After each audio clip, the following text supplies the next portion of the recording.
where did F equal to ma come from exactly?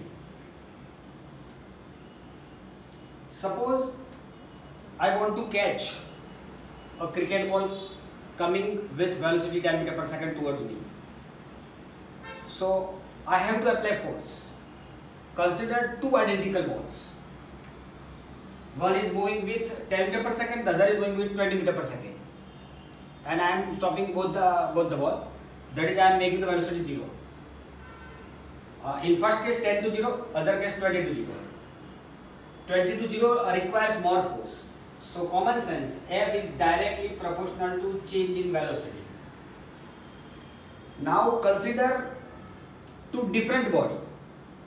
One is cricket ball having 150 gram mass and the other is Firefox bicycle 21 speed having mass something 10 kilogram. Both are moving same velocity, that 10 meter per second, 10 meter per second. I want to stop both the body. But the second case require more force because the bicycle has more mass. In both the cases, delta is same, 10 to 0, 10 to 0.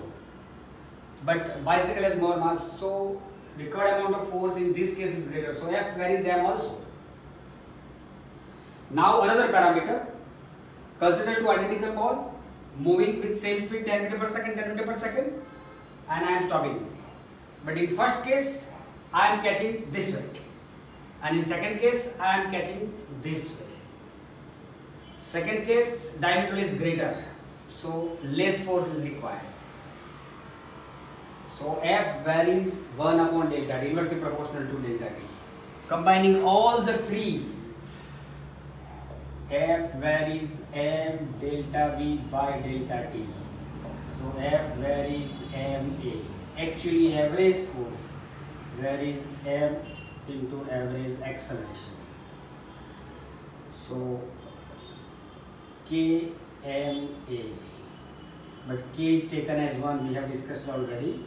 So M into A. This way, the formula for F is M. Okay.